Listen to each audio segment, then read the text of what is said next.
Hey everyone, it's me, Corey, and this is our 2022 Motivational Mondays year-end wrap-up. We are so honored to have every guest on our show, and we love every episode. So we thought we'd do a wrap-up of a few of our favorites, and we hope you enjoy.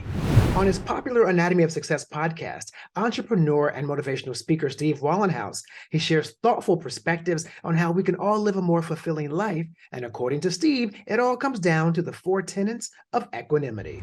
It's super simple for me, and it's a reflection of the things that I've done in my life that I've discovered on a daily basis provide me with joy and meaning, which elevates happiness each and every day. And so many people, again, in recent research, are just very unhappy. We're living in a troubled time, Corey, where people are depressed. Teens, I just wrote an article about this. There's a higher rate of suicide and depression among teens of all races, ethnicities, sexual orientations, and genders. So this is not a thing unique to certain individuals. And that's why, we got to stop focusing on all these things and get serious about this generation of young people that are troubled and disoriented. And I believe there's some serious reasons why that's the case, which I'd be happy to elaborate on in another episode. But, the four tenets come into play because it puts health and wellness at the foundation of our efforts individually to take command of our life and start to move in the direction of greater life satisfaction. And I've found, and so many other people I know that are successful in life, highly successful people that are operating at a high frequency, they make health and wellness top priority. And what people don't realize, I spend 6 hours a day on wellness, no exaggeration, whether it's workouts and intense workouts, stretching, yoga, long walks, reading, learning, growing, developing, using my mind and my body. The average CEO, I can promise you, doesn't come anywhere close to spending that kind of time every day. So the whole formula is lopsided. We have these people that are charging ahead full steam with their eyes shut in life, doing a good job. They're smart, capable, talented people, but they don't take nearly enough time to have this dedication to health and wellness, which obviates the stress and the frustration and the tension and all the friction that frequently manifests itself in a very unpleasant way in our relationships, personally and professionally. Not to mention the fact that if your health is in disarray, Corey, your whole life is out of balance. Yeah. You can have as much money as you want, the biggest business you want, the prettiest wife or husband or boyfriend, girlfriend you want. But if you're flat on your back, nursing some really serious health related issues, sorry, that stuff means absolutely nothing. So that's the first tenet. And then healthy relationships, intimate relationships, whatever those are for you, take it seriously, have a good one, be good at it. Don't just take it casually, and don't take the people in your life casually. Friendships, family, absolutely important. And then of course, satisfying work, which is something that's frequently overlooked because so many people it's the Monday mentality. Oh, here's work, got to do it until Friday. Hip, hip, hooray, here's the weekend. You're living your life like that. You're on a track consistent with, finding probably burnout at some point. And certainly you're not going to be very happy living up to your true potential professionally. So I encourage people to find meaning, satisfaction in whatever they do professionally. And those are the four tenets. And if we focus on those things, as you can imagine, there's plenty of opportunity every day to find happiness and feel like we're making progress. I couldn't agree more with Steve because, it's like they say, if you love what you do for a living, you never work a day in your life. Next up is Janet T. Fan. She is the founder and executive director of Thriving Elements, a nonprofit organization that creates access and opportunities for underserved and underrepresented girls in the STEM research fields. Now, Janet is first-generation Vietnamese American, and in this next clip, she shared with me her personal reflection, her early years trying to navigate living life between two very different cultures. A big part of your story is, of course, anchored in your ethnicity. So I would love for you to share, what is your heritage, your ethnic background? My ethnicity, I'm Vietnamese, and then I was born here in Seattle, and so I will identify as Vietnamese American.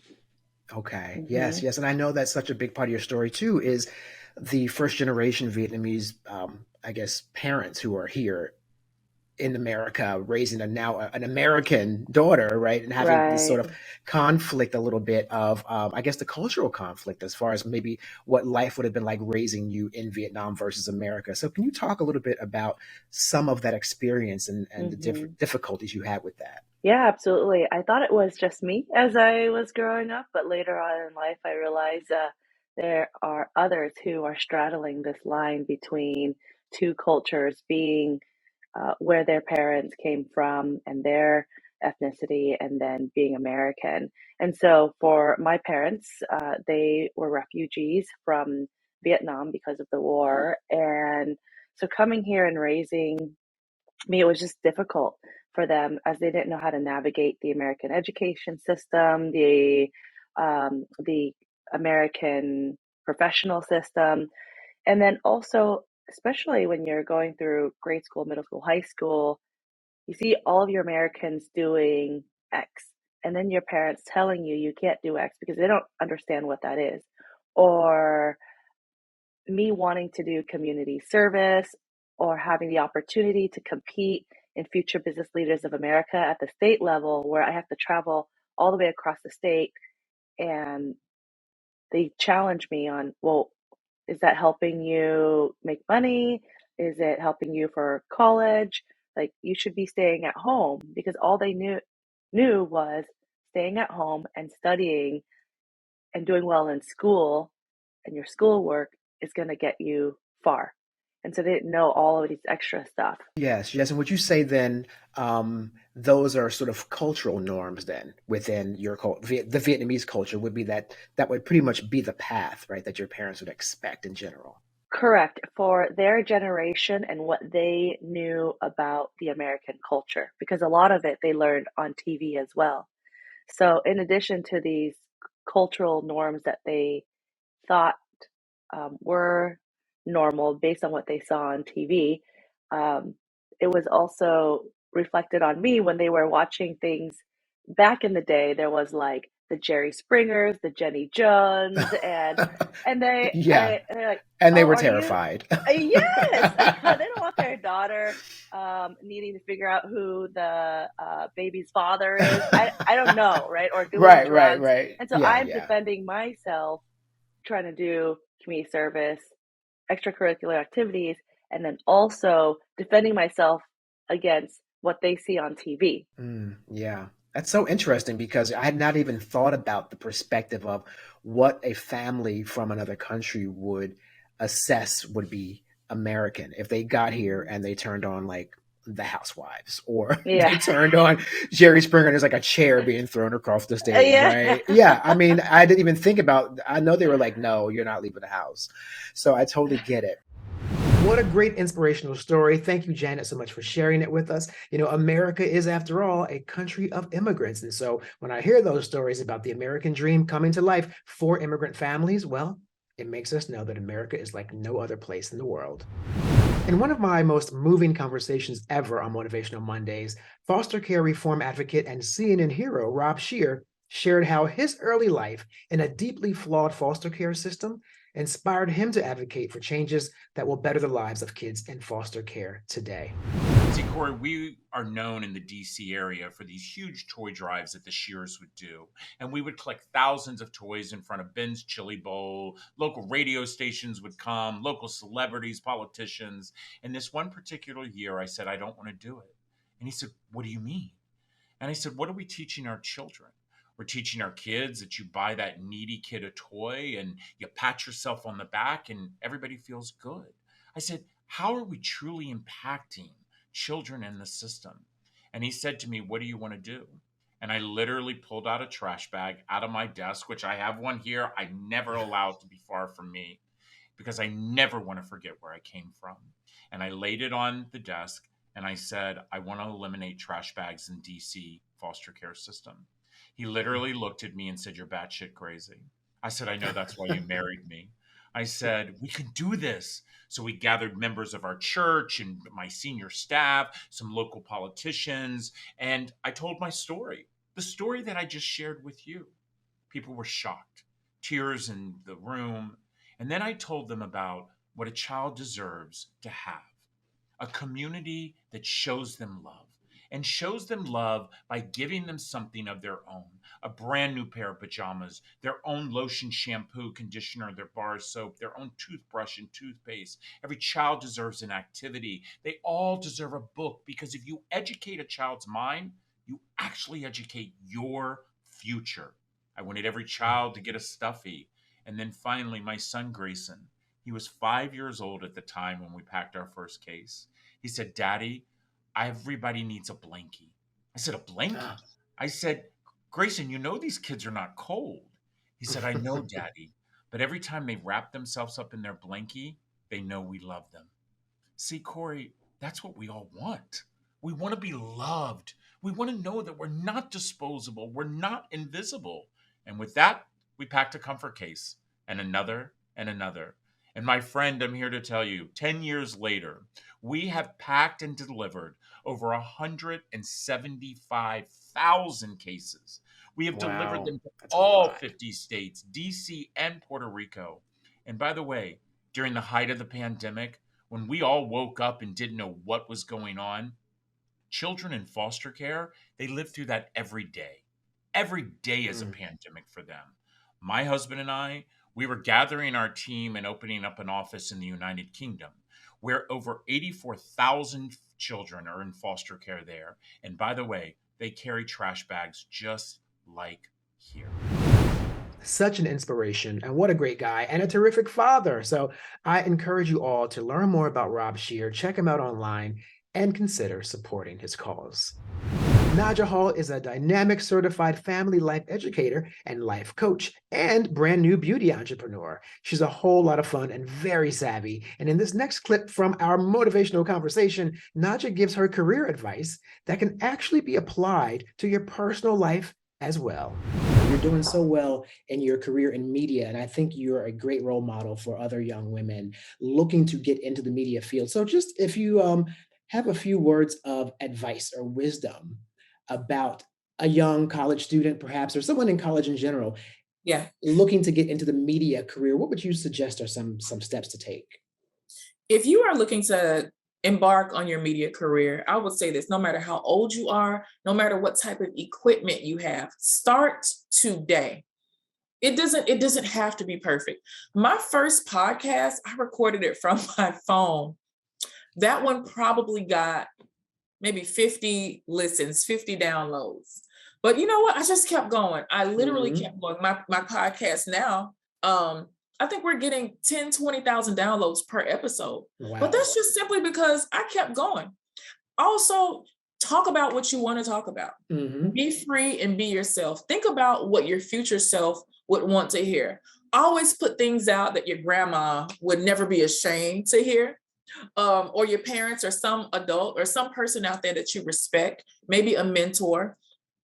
Think about yourself in the future. Be very careful and guard your image, because you don't want things that you say, because we know cancel culture is real. We don't want things that you say when you're 20 years old to come back and bite you when you're the CEO at 40 years old.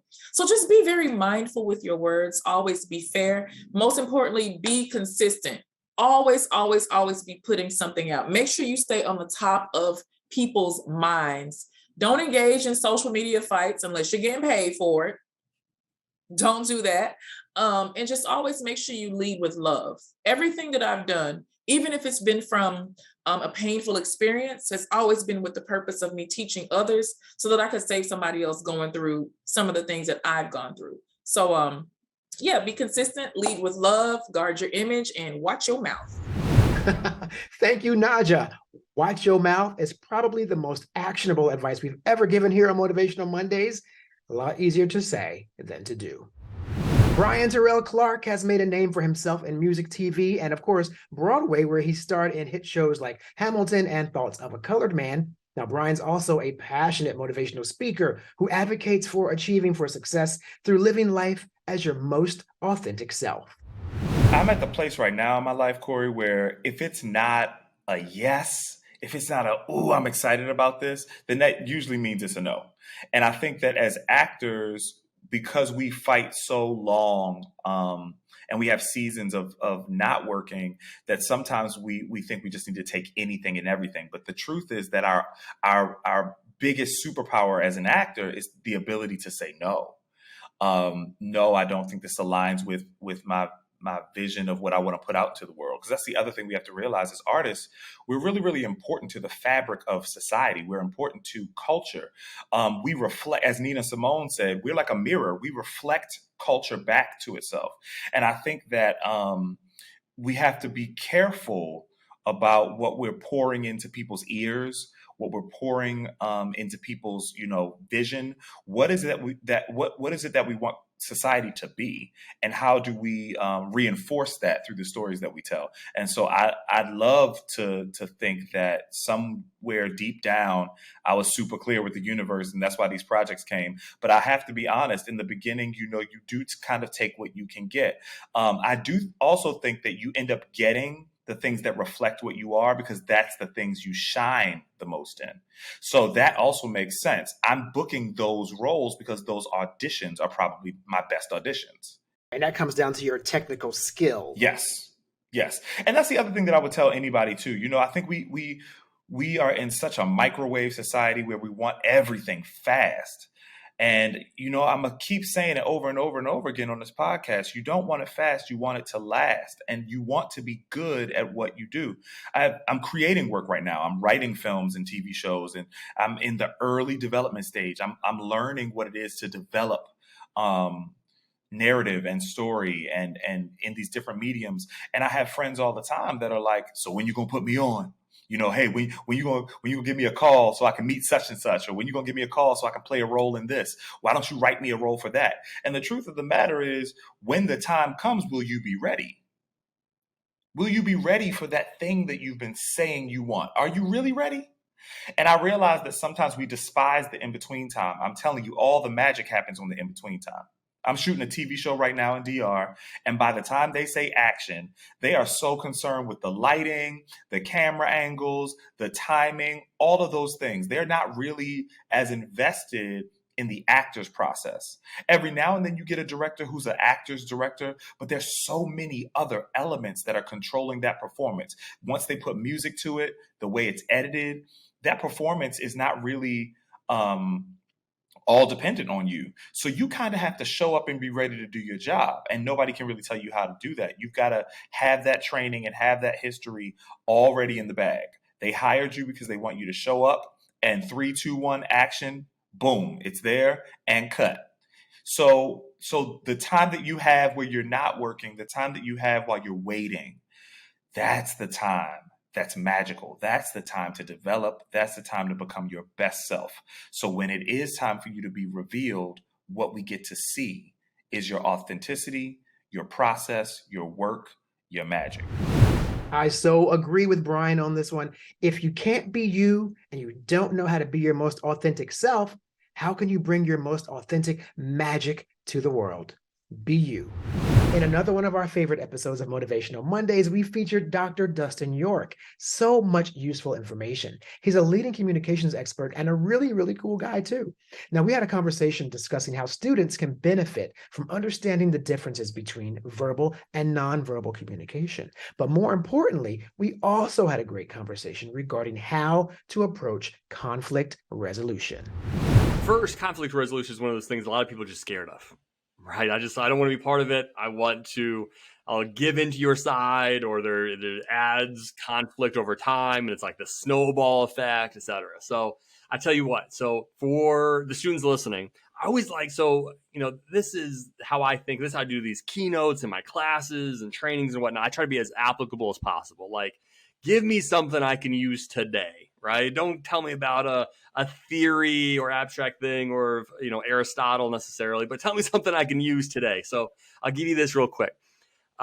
Here's how to win a conflict situation, especially in the first to begin the conflict situation. You and I are conflicting, let's say something easy, right? You can obviously fill in the blank of something more high end, but I think vanilla ice cream is the best. You think strawberry ice cream is the best, okay? You're obviously fill in the blank for your own thing. So we disagree. Here's how you think about it, right? From a branding perspective, from a conflict resolution perspective. First, I want you to go first on why do you think strawberry ice cream is the best? That's the pro tip. Rookies, what they do is they go first. Never go first.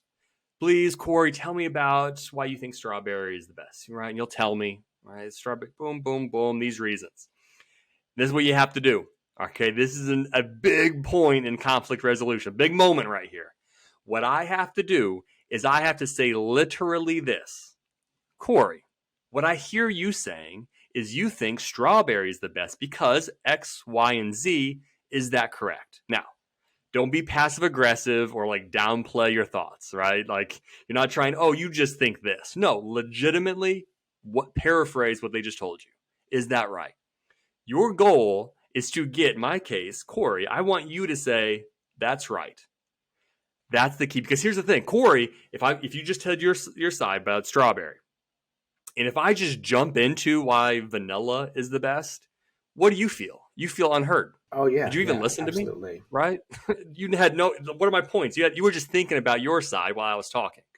So in order to de-escalate that situation, I want to focus on this is what you believe. I'm not saying I believe it, but what I'm hearing you saying is you believe it's X, Y, and Z. Is that correct? If I can get you to say, yeah, that's correct. I'm actually going back to nonverbals. I'm going to see you sort of relax. You're going to be like, yeah, that is correct, right? I'm going to see you relax. That sort of barrier, that wall you have up is going to come down a little bit.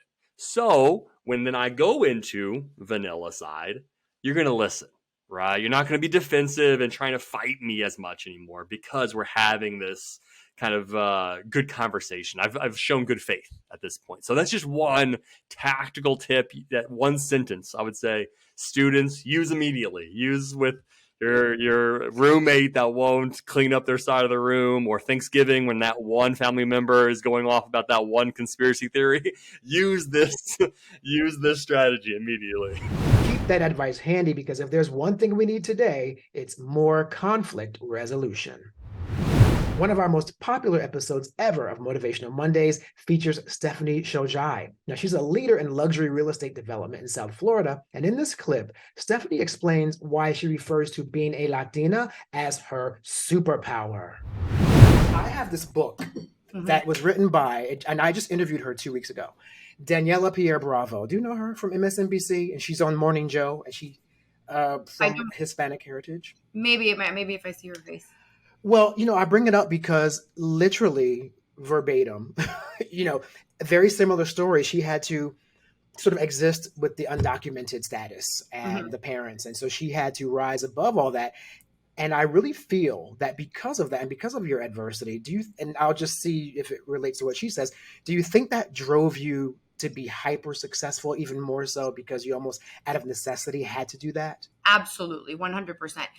When you grow in a household where you're seeing your parents work extra hard, where you know that you have to be better than the person next to you, you have to be more prepared, you have to just really race harder and stronger. It teaches you that since a very young age. I still remember my parents taking the test to become residents of the United States, and I was very, very young, having to teach my parents English because the test obviously was in English, and like having to see that struggle, it made me at a very young age want to be, a step ahead. Right. Yeah. She mentions that exact same thing. In fact, her book is called The Other, and it's about women of color, how they have to sort of exist in these worlds where they are in some ways made to feel invisible because of stigma and stereotype. And then what happens is, if you can hone who you are and live in your authenticity, you empower yourself and you show up as your full Latina Colombian woman self and own the situation. So I know your heritage is a big part of why you say also you've been successful. So explain more about that. So it's one of the things that I actually pride myself in, especially now in the role that I have, is to have an all-woman Latina team working here at Shoma, especially predominantly in the marketing department. And one of the things I like to teach them is to make sure that they're always authentic to who they are. Because if you walk into a meeting and you are really who you are not worrying about pretending to be someone else, knowing the subject and following everything that's being discussed in the meeting. So for me, it's super important that you own exactly who you are. You dress how you identify, how you feel.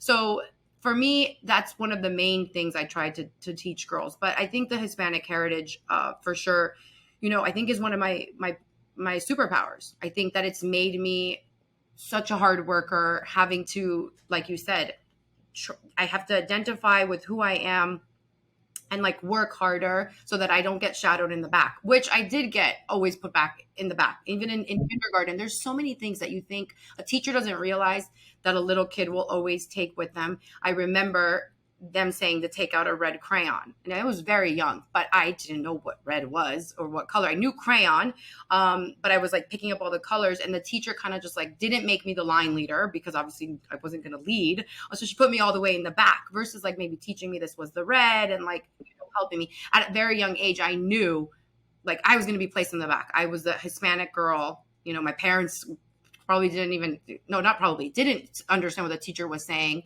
Nowadays, I feel like the world slowly adjusted to being a little bit more understanding, to wanting to learn about other cultures. It's a little bit more open. It wasn't like that when I was younger. You don't speak English, too bad. At that time, I don't know if you remember, they had that little calculator. There's a calculator and you type in, you had to like type in Spanish. It was like a little digital, digital translator. Oh, wow. No. I'm old. Well, listen, I mean, I just remember that whole idea of like, for me, I had one of my close family friends growing up, they were Puerto Rican. And I was immersed in like, what's that language you're speaking? And what's that food? Bacalao, what is that? Arroz con pollo, what is that? Like the curiosity of children, I think, is there. I think the adults in the room, to your point, that teacher, they're the ones who tend to screw it up a little bit. Kids have a natural curiosity. I mean, I love learning more about other things, and I think that's a natural place to be. I think the adults in the room. Well, that's what makes you special. I do, because I still remember being that young girl and my mom cooking, for example, let's say bacalao or platanitos and, all the food that I would eat. And I would be like, Mom, the house smells like Spanish food. My friend's coming over. She can't know that our food doesn't smell like her food. And my mom it was like a dagger to her heart, but you're little and I wanted to be understood and respected. And like coming to my house and smelling my Hispanic food was not cool. Because you were going to maybe go to school and like bully me or, oh, her house smells like Spanish food. Our food has a strong smell. Versus now I look back and I'm like, why did I even care? Her parents were like making pizza and like okay. Like you should have been like selling mama's plates, honey. Yes. For like, how enterprising you are. You should have been like making Stephanie's kitchen. I wish I could go back so much and speak to that, the young version of me, like the 5-6-year-old that had such a tough time. But I would speak to her, but I don't think I would change anything because it really made me exactly who I am today. Like I said, it really was my superpower. I still try to find that moment that like changed everything for me, where I was like, I'm going to stop hiding it and my life's going to change if I just start embracing it. Oh, such great advice from Stephanie. And it doesn't just apply to women. It's a rule we all should adhere to as we seek to achieve a more fulfilling and successful life. Always be your most authentic self. Embrace who you are, because like the expression says, be you because everybody else is already taken. That's it. Thanks for checking out our 2022 wrap up of Motivational Mondays. I look forward to bringing you all great new episodes in the new year. Stay tuned.